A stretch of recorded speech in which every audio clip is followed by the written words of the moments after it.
Akiwa anapaza sauti Allahu Akbar, mtoto mdogo wa Irani anatupa makombora ya karatasi kuelekea picha ya rais wa zamani wa Marekani Donald Trump, kitu ambacho kimezua mgogoro kwa watu wengi wakijiuliza ni kitu gani ambacho watoto wa Iran wamekuwa wakipandikizwa kutokana na hali ambayo wako nayo. Kwa macho ya haraka hii inaweza kuonekana kama ni mchezo tu wa kitoto ambao amekuwa akicheza. Lakini ukiangalia kwa kina, hii si hadithi ya mtoto, lakini pia ni hadithi ambayo inahusisha taifa zima la Iran. Leo Iran haipo tena katika mvutano wa maneno pekee. Dunia inashuhudia hali ya hatari zaidi, vita vinavyoendelea kati ya Iran, Israel na Marekani. Lakini mashambulizi ya kijeshi, makombora, drone na vitisho vya wazi hivi vimefanya Mashariki ya Kati kuwa uwanja mapambano unaoweza kubadilisha dunia nzima muda wowote. Katika mazingira haya, picha ya mtoto huyu mdogo inapata maana mpya kabisa kutokana na kile ambacho kimekuwa kikiendelea kati ya Iran, Israel pamoja na Marekani. Huyu si mtoto ambaye anafanya mchezo tu. Ni ishara ya kizazi ambacho kinakuwa katika vita ambavyo vimekuwa vikiendelea. Ili kuweza kuelewa hii, lazima pia tuweze kurudi nyuma kidogo. Irani ni taifa ambalo uzalendo wake umejengwa juu ya mchanganyiko wa dini, historia na siasa.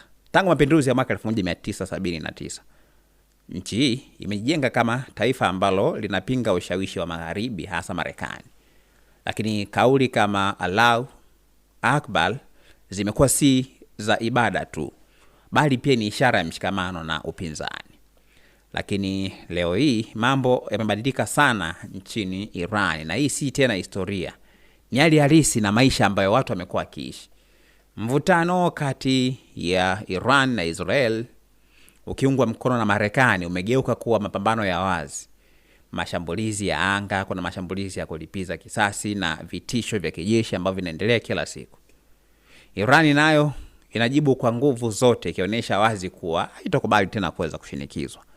Lakini katika hali kama hii, uzalendo haui chaguo, unakuwa ni lazima kwa kila raia wa Iran. Ndani ya Iran, kizazi kipya kinafundishwa mapema kabisa kujitambua, kujua nchi yao ipo kwenye mgogoro, kujua nani wanamuona kama adui na kujua wanapaswa kusimama upande gani. Hivyo mtoto anayepaza sauti na kurusha makombora ya karatasi si tukio la bahati mbaya. Ni sehemu ya mfumo mzima wa malezi ambao watoto wamejengewa kwa upande wa Iran. Lakini kwa Iran uzalendo ni silaha ambayo yenyewe imekuwa haionekani au huwezi kuiona kwa macho ya kawaida.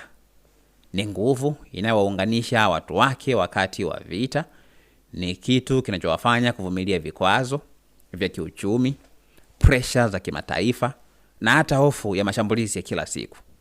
Ni kile ambacho kinawapa ujasiri wa kuweza kusema tupo tayari kulinda taifa letu kwa gharama yoyote ile.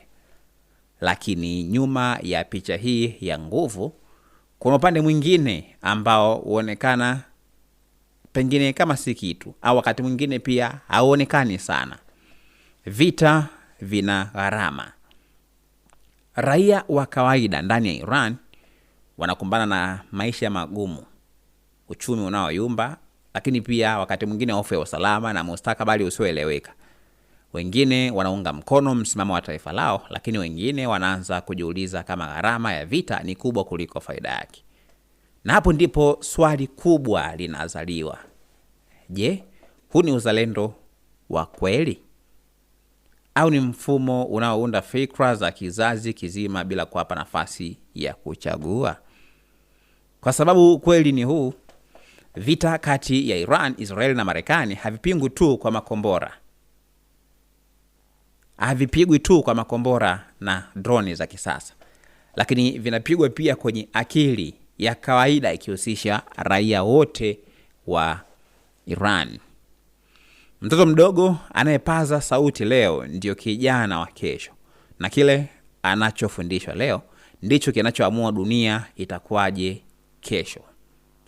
Irani kwa upande wake imefanikiwa kujenga kitu ambacho mataifa mengi yanakosa: utambulisho imara wa kitaifa. Raia wake wengi pia wanajua wao ni nani, wanatoka wapi na wanapaswa kusimama upande gani wakati wa mgogoro. Lakini dunia inaangalia na kujiuliza, je, huu ni mfano wa kuigwa au ni onyo la kile kinachoweza kutokea pale siasa, dini na vita vinapokuwa vimekutana kwa pamoja? Kwa sababu mwisho wa siku picha ile ya mtoto mdogo sio ndogo hata kidogo. Ni dirisha pia ambalo linatuonyesha mustakabali wa dunia, na mustakabali ambao unaweza kuwa wa amani au vita zaidi ya kile ambacho kimekuwa kikiendelea.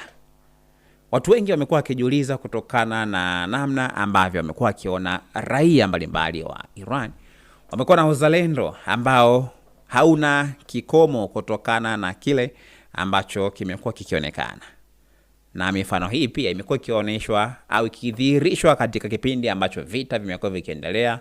Mfano mzuri ni katika mgogoro ambao umekuwa ukiendelea kwa kipindi cha hivi karibuni kati ya Israel, Marekani dhidi ya Iran, ambapo watu mbalimbali pia walikuwa wakionekana mtaani na uzalendo wa hali ya juu, wengine pia wakiwa wanakesha usiku na mchana, wengine pia wakisaidia vyombo vya ulinzi na usalama kwa ajili ya kuhakikisha kwamba usalama unakuwa ni moja kati ya ajenda yao katika nchi, pamoja na masuala mengine mbalimbali ambayo yamekuwa yakifanyika katika nchi ya Iran.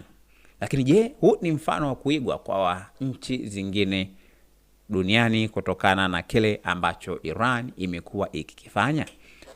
Usisahau kucomment katika channel yetu ya YouTube, lakini pia usisahau kushare kwa ndugu, jamaa na marafiki. Nini mtazamo wako kutokana na hiki ambacho kimekuwa kikiendelea?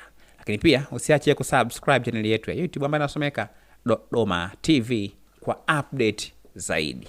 Endelea kuwa karibu na sisi.